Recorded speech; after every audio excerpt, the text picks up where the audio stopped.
Hello, you're going to create a new notes page, and that's on the right side, and it's called Ancient versus American Slavery, and then today's date. So one of the two focuses of this screencast is Ancient versus American Slavery. Terms is uppercase Roman numeral 1, and the two terms that we're going to be comparing and contrasting is first uppercase A, ancient slavery, and that means pre-American colonies, so slavery that came before the colonies were established, or it can mean not in America, and it can mean not in America, so slavery not taking place in the Americas. That would be South America, the Caribbean, Central America, North America. And then uppercase B is plantation or American slavery. So this is slavery that is in the American colonies and later in the states. It starts in the 1600s and goes until 1865 or the end of the Civil War. We will be comparing and contrasting these two types of slavery, ancient slavery and plantation or American slavery. Okay, this is Roman numeral number 2, and we're going to make a table that is comparing ancient versus American slavery. So this table has 12 boxes. It is 4 by 3. And along the top you have ancient for ancient slavery, and you have plantation or American slavery. So those are the two sides that we're going to be comparing. And then along this first column is the things or the items we're going to be comparing. First is acquisition. That's how enslaved labor was acquired. Second is treatment. That is how the enslaved labor was treated. Third is term. That is how long an enslaved person would serve as an enslaved person. And we'll be looking at these three topics in ancient slavery and comparing it to plantation or American slavery. Take a minute under Roman numeral number 2 to create this table in your notebook. And you can use these bullets as a guide to how many notes you're going to have to take. This would be 2 main notes. This is a main note with some sub-details, 4 sub-details, etc. Okay, let's start filling in this table. So we're going to start with the ancient, and then we will compare it directly with the plantation or American slavery. So we're going to start with acquisition. So in ancient times, enslaved people were acquired after a war. So those that were captured as a result of losing a war. In ancient slavery, anyone from anywhere could be enslaved. It wasn't a specific race. It wasn't a specific gender or a specific culture. It was anyone from anywhere. Okay, plantation or American slavery is bought and sold. The enslaved labor was a commodity, a product that was part of an economy. You could buy and sell people to make money. Next is plantation American slavery were acquired through kidnapping, or they were captured by slave traders. And they were from West Africa. So you can see there's already some differences here. Acquired through war, kidnapped, or captured by slave traders. It could be anyone from anywhere. This is specific to West Africa. Okay, treatment. It varied in the ancient world. It could be very harsh. Replaced easily, so the people were expendable. And it could be normal part of culture, meaning there was just enslaved people was an accepted normal part of the culture. And title or condition. So what that means is you were born with the title of being enslaved, and that was known as your condition in life. It was almost like a social class. In plantation or American slavery, investment. So when you bought an enslaved person, if you were a planter or someone else who was buying enslaved people, you were making an investment. So you wanted to treat them good enough to work as long as possible. But you also wanted these people to be a cheap source of labor, so you didn't want to spend too much money. Very expensive to replace. enslaved people were expensive. So often they became a marker of being a member of the high class, was a person who could afford an enslaved person.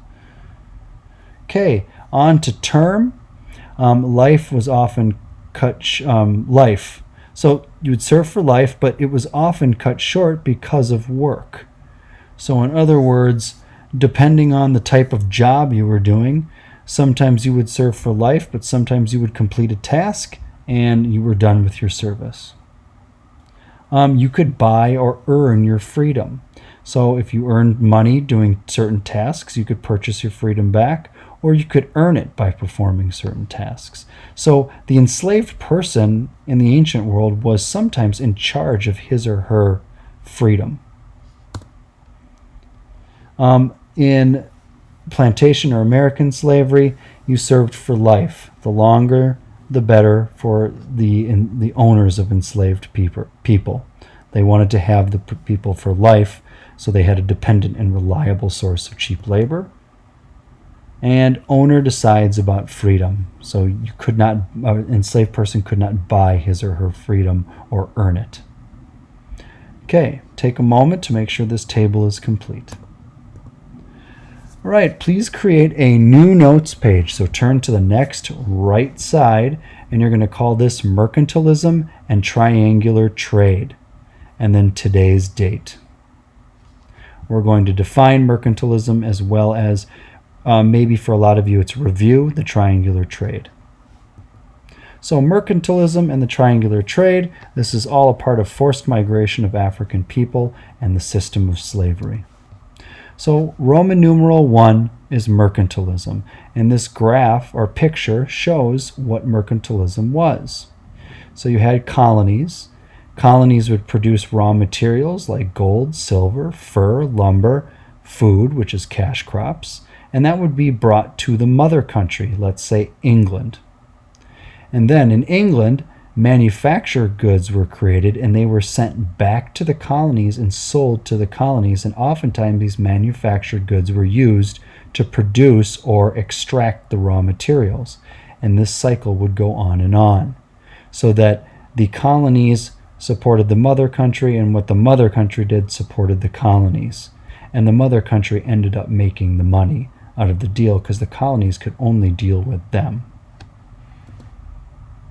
Okay, uppercase A, mercantilism is an economic system where colonies provide the home country with the resources and opportunities for trade. Please write this down almost word for word. Lowercase a, colonies were expensive for a home country. So for this mother country to have a colony, it was extremely expensive to support it, the infrastructure, the government, the economy, the trade, etc. Shipping people and supplies cost a lot of money. Also, you had to provide a military presence to provide protection for the colony, whether it was from invading people that lived there for thousands of years, like Native Americans, or whether it was other European countries trying to take over land that another country had claimed.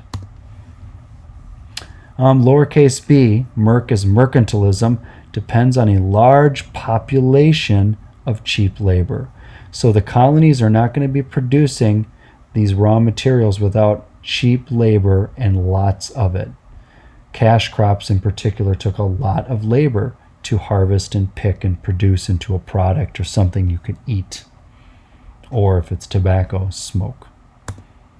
This video we'll watch in class. Roman numeral 2, triangle trade or triangular trade. Uppercase A, this is the definition of triangular trade.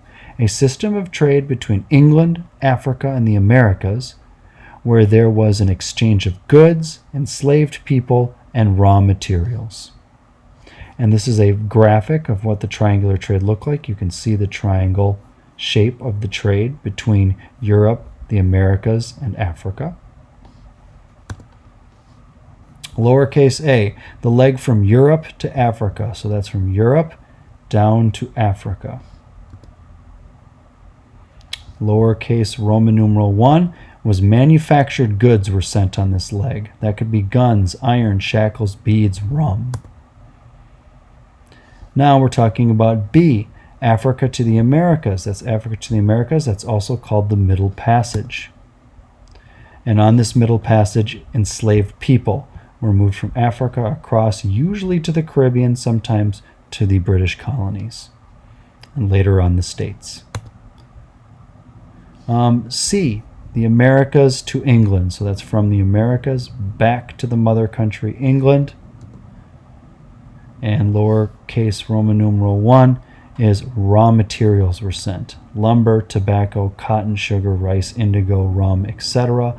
And then these raw materials in England were often turned back into manufactured goods, and the cycle would continue. Okay, we were just on letter A, now we're on letter B, triangle trade. In your notebook, underneath B, triangle trade, please draw this simple graphic that's got England, Africa, and the Americas, and then the items that were transported. So America sent raw materials back to England. England sent manufactured goods to Africa, usually to trade for enslaved people or to provide slave traders with goods, or to provide African kings with gifts or goods in exchange for captives. And then from Africa to the Americas was enslaved labor, or the Middle Passage. Okay, Roman numeral number 3, how were Africans enslaved? So how were they put into a state of enslavement? A, through war. And warring tribes traded prisoners for weapons. So in other words, slave traders would provide warring tribes one side with weapons to try to tip the scales, and then the captives they would take and put into enslavement. So Europeans often instigated conflict. That means tried to start conflict and gave weapons to one side of the conflict between, let's say, two African kingdoms in West Africa to tip the balance. They knew war resulted in more enslaved labor because there were people that were taken as captives, and they could use goods to trade for those captives and then use them as enslaved labor. And B, another way that Africans were enslaved was through kidnapping. We're going to talk about this in greater detail later. But slave traders took over their homes and villages, and they were mercenaries or soldiers that were trained to use violence. And lowercase Roman numeral 1, Europeans used various methods to trick West Africans onto boats. That happened initially, but later, of course, people caught on. So this is a method we'll talk about, some of the trickery that was used. All right, thank you for listening.